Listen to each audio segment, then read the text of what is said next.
The darkest moments of war are often when the brightest plans for revenge are born. On November 9th, Ukrainian President Zelensky is giving an interview to a Guardian reporter at the Mariinsky Palace in Kiev. At that very moment, with the cameras rolling and emergency lights providing dim illumination, the palace's electricity is completely cut off. Zelensky pauses. A bitter smile appears on his face.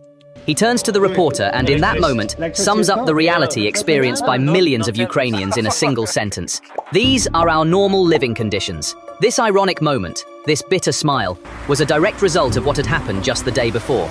However, Putin would receive the answer to those normal living conditions just hours later, realizing that for Ukrainians, revenge was no longer a cold dish, but one to be served hot.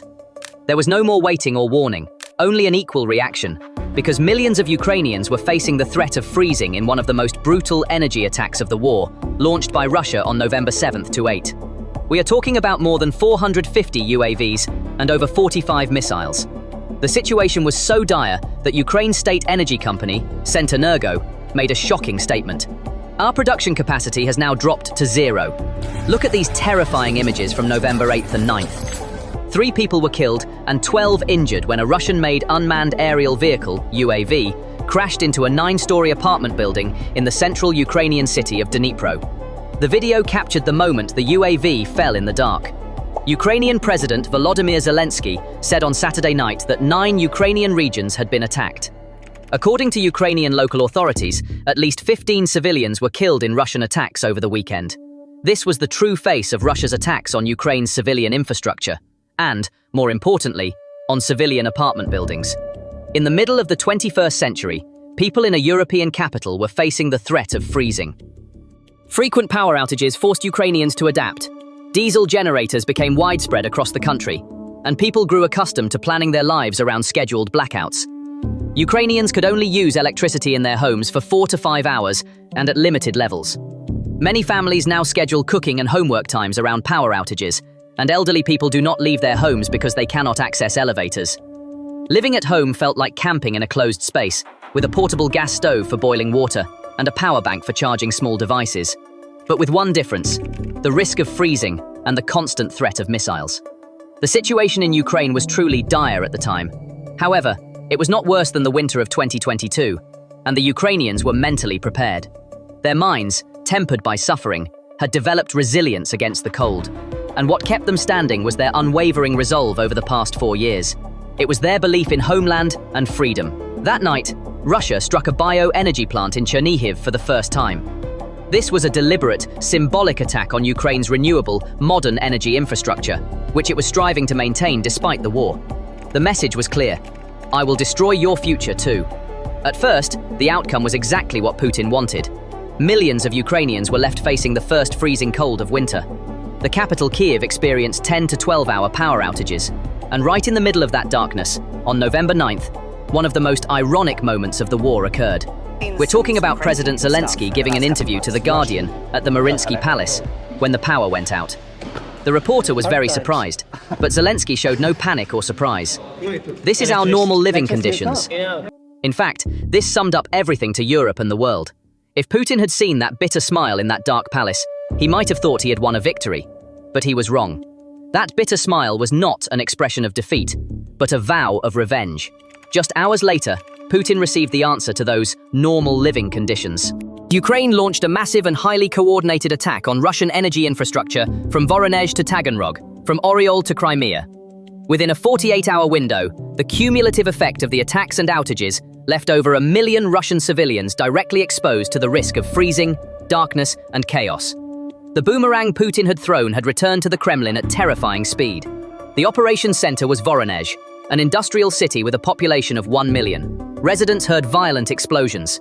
The target of the attack was Voronezh CHPP-1. This power plant, as confirmed by Ukrinform, is Voronezh's largest heat supplier. It supplies heat and hot water to the city's 4 main districts: Levoberezhny, Zhelezhnodorozhny, Leninsky, and Centralny. This means that roughly 400,000 to 500,000 Russian civilians are at direct risk of freezing in the middle of winter. Let's flesh out this phrase, risk of freezing. We're not just talking about 400,000 people wrapped in blankets waiting helplessly. The risk of heating pipes in buildings freezing and bursting makes the attacks even more dangerous. This means modern apartment buildings could turn into uninhabitable iceboxes within just a few hours. This means schools, hospitals, and nurseries closing. The reality Putin has imposed on Ukraine is now being brought to the heart of his own industrial city. But the wave of retaliation did not stop at Voronezh. Within 48 hours, the entire energy grid on Russia's western flank began to falter. Another key target of the attacks was the Oriol thermal power plant. According to reports by the Kyiv Post, the result was catastrophic. 3 of the city's 4 districts were left without heat and hot water. This means that approximately 225,000 more civilians are now at risk of freezing. In the south, the port city of Taganrog, with a population of 240,000, was targeted. This time, the target was the T25 110 kilovolt main transformer station. Local residents reported explosions, after which the city was plunged into darkness and water shortages. Why the water shortage? Because when the power goes out, the systems that pump water to homes also stop. 240,000 people were left without heat, light, or clean water in the middle of winter. This is not just a matter of comfort, it is the beginning of a public health crisis. While Putin threatens to turn Ukraine into the Middle Ages, Ukraine has condemned Putin's own port city to medieval conditions. And of course, Belgorod, the usual victim of war. On November 8th, the Luch thermal power plant was hit. Governor Gladkov confirmed that over 20,000 people were left without electricity. Images circulating on social media showed what Putin's promise of stability had turned into. Traffic gridlocked in pitch darkness, traffic lights not working, and police trying to manage the chaos at intersections. The list goes on. In Kursk, the Koronevo substation burned down, plunging 10 settlements into darkness. Transformer stations in Bryansk and Volgograd were also hit. Tens of thousands more were added. But amid all this chaos, there was one place that truly frightened the Kremlin, that truly caused panic: Moscow. The war coming so close to the capital is Putin's worst nightmare. On November 9th to 10th, a major failure occurred at the Klimovsk substation in the city of Podolsk, Moscow Oblast. Thousands of Muscovites faced the threat of freezing in the capital's suburbs. And as if that weren't enough, reports of systemic collapse were coming in from as far as Ufa. What does this tell us? Putin's war has swallowed up all maintenance, repair, and infrastructure budgets. Russia's civilian infrastructure is collapsing under the weight of its own decay, even without Ukraine striking it.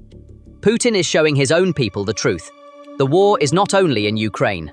The war is in your home. Ukraine's ingenious operation did not just freeze civilians and create panic. It was also a dagger plunged into the heart of the Russian war machine. Let's look at the targets they hit through the eyes of a military analyst. Why was Voronezh CHPP-1 so important? Just because it heated 500,000 people? Number. According to a Ukrinform report, that plant also supplied energy to over 1,000 industrial facilities. Do you know what one of these facilities was? The Voronezh Syntez Kauchuk factory. This name may not mean anything to you. Let us explain. This factory is one of the main facilities producing synthetic rubber, which is critical for Russia's military vehicle tires. When you hit that power plant, you don't just cool homes, you also stop military trucks, armored vehicles, and logistics support lines. No tires, no logistics. No logistics, no war. What about the T25 transformer station in Taganrog? According to Militany's analysis, there is a strategic facility in the area where this transformer station cuts off power, the Beriev aircraft factory. The Beriev factory is where Russia's invaluable eyes in the sky, the A-50 radar aircraft, are repaired and modernized. By striking that transformer, Ukraine didn't just leave 240,000 people without water.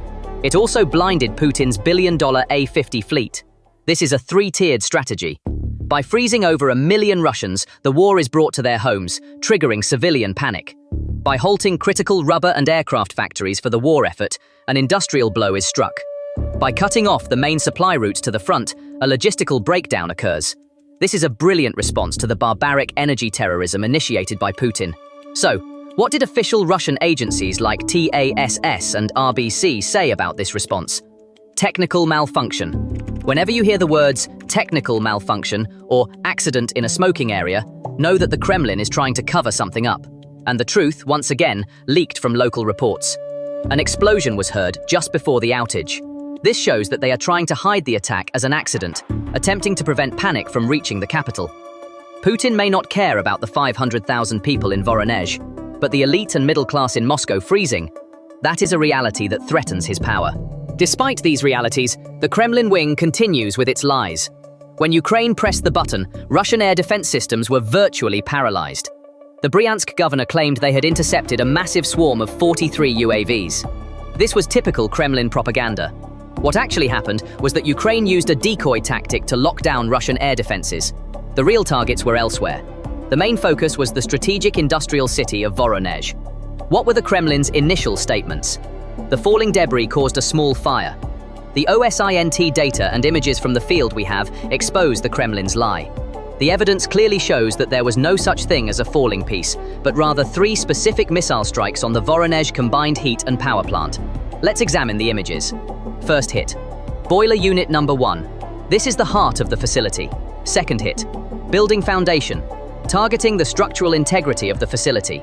Third hit. The machine room where the turbines are located. This is not the kind of damage a falling drone part could cause. This is a deliberate, planned, and destructive attack. While Putin tells his own people, "Our air defense is perfect, everything is under control," Ukrainian missiles were shattering the turbine room of Voronezh's main thermal power plant.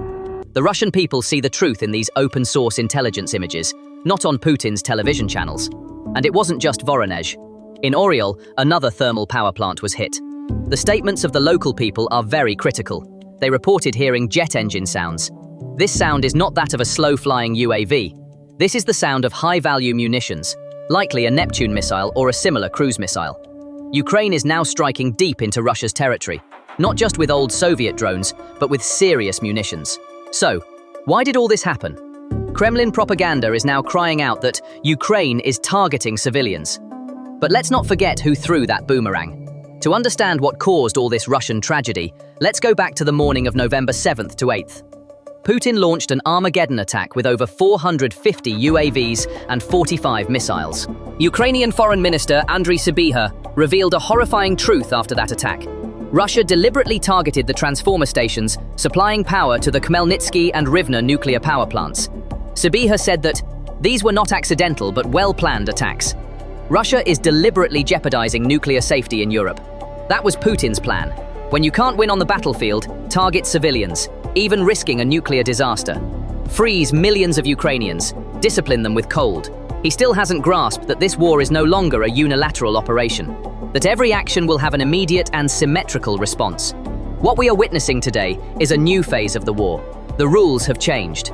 Until yesterday, Putin was using energy as a tool for blackmail. He was cutting off Europe's gas and striking Ukraine's grid.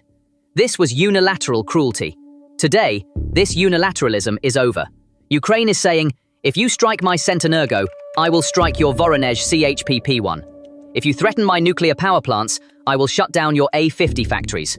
This is an asymmetric but deadly war of attrition based on whose grid will collapse first. And Putin's weakest point in this war is precisely where he believes he is strongest: his own people. Ukrainians know why they are fighting. They are defending their homeland, their freedom, and their very existence. That's why when the lights went out in Kiev, Zelensky smiled and said, "This is normal." But what about the Russian citizen in Voronezh? Why is he left in the dark? For the Kremlin's fantasy of overthrowing the Nazi regime in Kiev. This is Putin's strategic impasse. It wasn't Ukraine that brought the war to Russia's doorstep. It was Putin himself who brought the war to Russia's doorstep. Putin's greatest weapon, energy blackmail, has now become a boomerang turned against him. The question is no longer, can Putin freeze Ukraine? The question is, whose lights will go out first before Putin's own grid, his own decaying infrastructure, and his own people's patience collapse in the face of Ukraine's will? The more than 1 million people freezing in Voronezh, Oriol, and the Moscow suburbs show that the answer to this question came from a place the Kremlin never expected. And in this darkness, the Russian people are perhaps beginning to see who the real enemy is for the first time. So what do you think about this?